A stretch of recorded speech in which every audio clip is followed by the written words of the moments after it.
Hi, fifth graders. So we're back for our next couple of chapters in Charlie and the Chocolate Factory. And today we're going to start with chapter 20, which is called The Great Gum Machine. Now, when we left off, we talked about making a prediction about who might be focused on in the next couple of chapters. My prediction would be the gum lover, Violet Beauregard. So let's go ahead and start with chapter 20 together, The Great Gum Machine. And it says this. Mr. Wonka led the party over to a gigantic machine that stood in the very center of the inventing room. It was a mountain of gleaming metal that towered high above the children and their parents. Out of the very top of it, there sprouted hundreds and hundreds of thin glass tubes, and the glass tubes all curled downwards and came together in a bunch and hung suspended over an enormous round tub as big as a bath. "Here we go," cried Mr. Wonka, and he pressed 3 different buttons on the side of the machine. A second later, a mighty rumbling sound came from inside it, and the whole machine began to shake most frighteningly, and steam began hissing out of it all over. And then suddenly, the watchers noticed that runny stuff was pouring down the insides of all the hundreds of little glass tubes and squirting out into the great tub below. And in every single tube, the runny stuff was of a different color, so that all the colors of the rainbow, and many others as well, came sloshing and splashing into the tub. It was a lovely sight. And when the tub was nearly full, Mr. Wonka pressed another button, and immediately the runny stuff stopped running out of the tubes. The rumbling sound disappeared, and a whizzing, whirring noise took its place. And then a giant whizzer started whizzing round inside the enormous tub, mixing up all the different colored liquids like an ice cream soda. Gradually, the mixture began to froth. It became frothier and frothier, and it turned from blue to white to green to brown to yellow, and then back to blue again. "Watch," said Mr. Wonka. Click went the machine, and the whizzer stopped whizzing. And now there came a sort of sucking noise.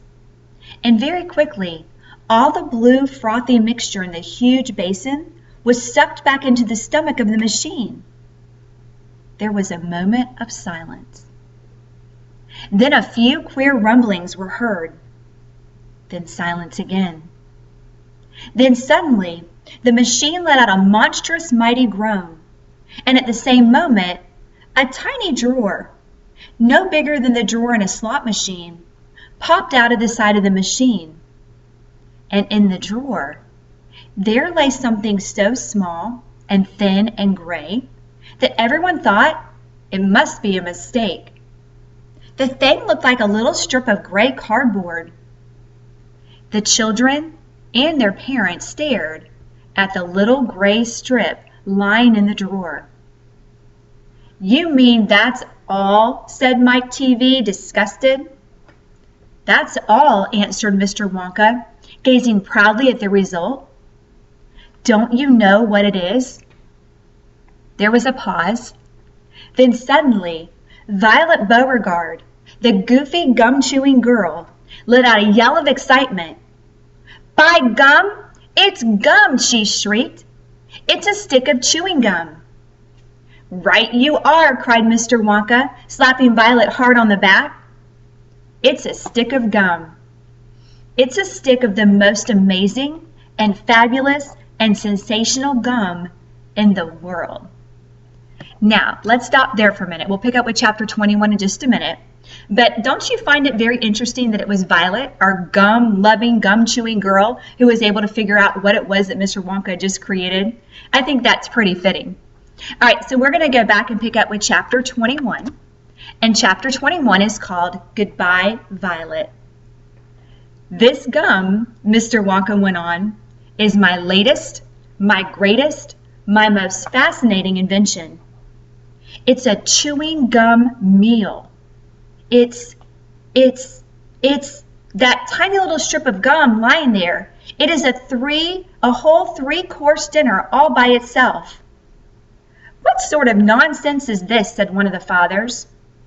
"My dear sir," cried Mr. Wonka, When I start selling this gum in the shops, it will change everything. It will be the end of all kitchens and all cooking. There will be no more marketing to do, no more buying of meat and groceries. There'll be no knives and forks at mealtimes, no plates, no washing up, no garbage, no mess, just a little strip of Wonka's magic chewing gum. And that's all you'll ever need at breakfast, lunch, and supper. Now that's quite an interesting idea. All right, let's keep reading. This piece of gum I've just made happens to be tomato soup, roast beef, and blueberry pie. But you can have almost anything that you want. What do you mean it's tomato soup, roast beef, and blueberry pie, said Violet Beauregard. If you were to start chewing it, said Mr. Wonka, then that is exactly what you would get on the menu. It's absolutely amazing.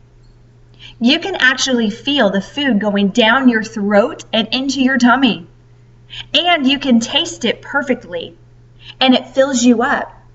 It satisfies you. It's terrific. It's utterly impossible, said Veruca Salt. Just so long as it's gum, shouted Violet Beauregard. Just so long as it's a piece of gum and I can chew it, then that's for me. And quickly, she took her own world record piece of chewing gum out of her mouth and stuck it behind her left ear. Come on, Mr. Wonka, she said. Hand over this magic gum of yours and we'll see if this thing works. Now, Violet, said Mrs. Beauregard, her mother, don't let's do anything silly, Violet. I want the gum, Violet said obstinately. What's so silly? I would rather you didn't take it, Mr. Wonka told her gently. You see, I haven't got it quite right yet. There are still one or two things. Oh, to heck with that, said Violet. And suddenly, before Mr. Wonka could stop her, she shot out a fat hand and grabbed the stick of gum out of the little drawer and popped it into her mouth. At once, her huge, well-trained jaws started chewing away on it like a pair of tongs. Don't, said Mr. Wonka. Fabulous, shouted Violet. It's tomato soup. It's hot and creamy and delicious. I can feel it running down my throat. Stop, said Mr. Wonka. The gum isn't ready yet. It's not right. Of course it's right, said Violet. It's working beautifully. Oh my, what lovely soup this is. Spit it out, said Mr. Wonka. It's changing, shouted Violet, chewing and grinning both at the same time. The second course is coming up. It's roast beef. It's tender and juicy. Oh boy, what a flavor. The baked potato is marvelous too. It's got a crispy skin and it's filled with butter inside. But how interesting, Violet, said Mrs. Beauregard. You are a clever girl. Keep chewing, kiddo, said Mr. Beauregard. Keep right on chewing, baby. This is a great day for the Beauregards. Our little girl is the first person in the world to have a chewing gum meal. Everybody was watching Violet Beauregard as she stood there chewing the extraordinary gum. Little Charlie Bucket was staring at her absolutely spellbound, watching her huge rubbery lips as they pressed and unpressed with the chewing. And Grandpa Joe stood beside him, gaping at the girl. Mr. Wonka was wringing his hands and saying, No, no, no, no. It isn't ready for eating. It isn't right. You mustn't do it. Blueberry pie and cream, shouted Violet. Here it comes. Oh my, it's perfect. It's beautiful. It's exactly as though I'm swallowing it. It's as though I'm chewing and swallowing great big spoonfuls of the most marvelous blueberry pie in the world. Good heavens, girl, shrieked Mrs. Beauregard suddenly, staring at Violet. What's happening to your nose? Oh, be quiet, Mother, and let me finish, said Violet. It's turning blue, screamed Mrs. Beauregard. Your nose is turning blue as a blueberry. Your mother is right, shouted Mr. Beauregard. Your whole nose has gone purple. What do you mean? Said Violet, still chewing away. Your cheeks, screamed Mrs. Beauregard. They're turning blue as well. So is your chin. Your whole face is turning blue. Spit that gum out at once, ordered Mr. Beauregard. Mercy, save us, yelled Mrs. Beauregard. The girl's going blue and purple all over. Even her hair is changing color. Violet, you're turning violet, Violet. What is happening to you? I told you I hadn't got it quite right, sighed Mr. Wonka, shaking his head sadly. I'll say you haven't, cried Mrs. Beauregard. Just look at the girl now. Everybody was staring at Violet, and what a terrible, peculiar sight she was. Her face and hands and legs and neck, in fact, the skin all over her body, as well as her great big mop of curly hair, had turned a brilliant purplish blue, the color of blueberry juice. It always goes wrong when we come to the dessert, sighed Mr. Wonka. It's the blueberry pie that does it. But I'll get it right one day. You wait and see.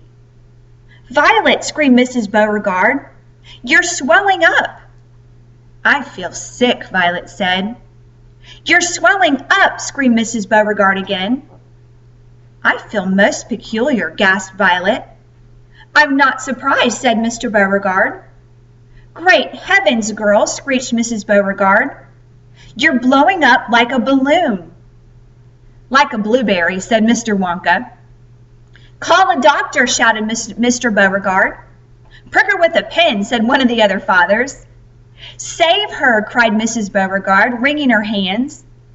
But there was no saving her now. Her body was swelling up and changing shape at such a rate that within a minute it had turned into nothing less than an enormous round blue ball. A gigantic blueberry, in fact. And all that remained of Violet Beauregard herself was a tiny pair of legs and a tiny pair of arms sticking out of the great round fruit and a little head on top. It always happens like that, sighed Mr. Wonka. I've tried it 20 times in the testing room on 20 Oompa Loompas, and every one of them finished up as a blueberry. It's most annoying. I just can't understand it. But I don't want a blueberry for a daughter, yelled Mrs. Beauregard. Put her back to what she was this instant. Mr. Wonka clicked his fingers, and 10 Oompa Loompas appeared immediately at his side.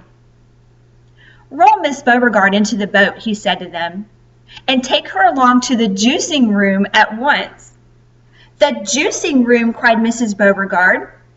What are they going to do to her there? Squeeze her, said Mr. Wonka. We've got to squeeze the juice out of her immediately. After that, we'll just have to see how she comes out. But don't worry, my dear Miss Beauregard.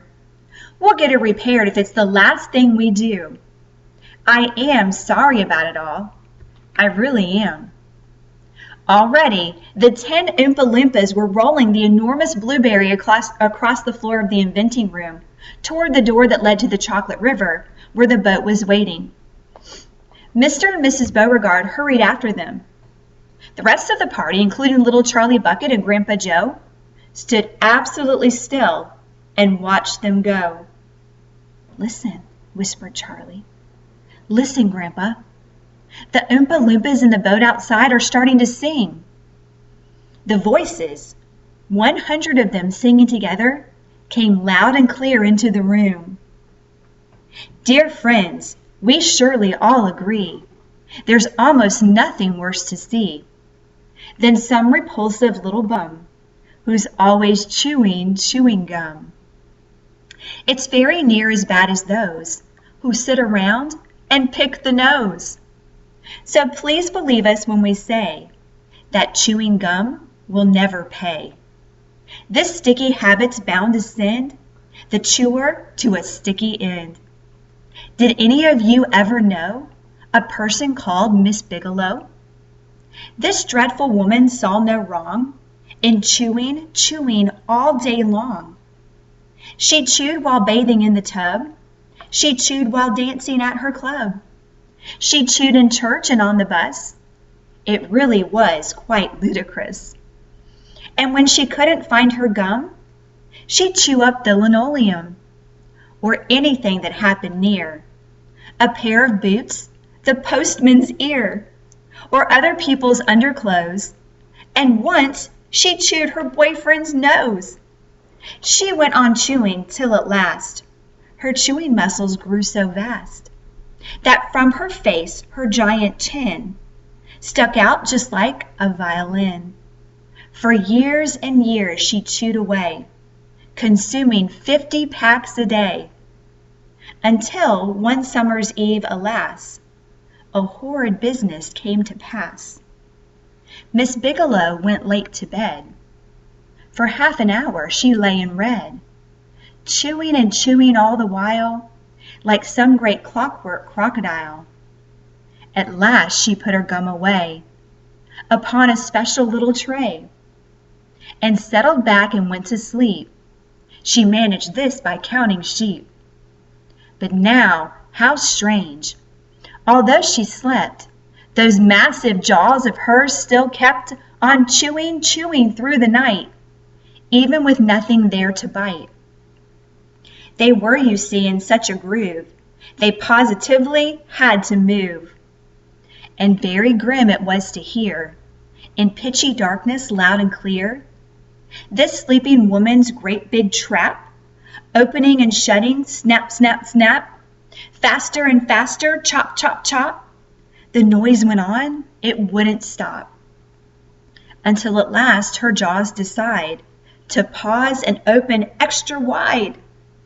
And with the most tremendous chew, they bit the lady's tongue in two. Thereafter, just from chewing gum, Miss Bigelow was always dumb.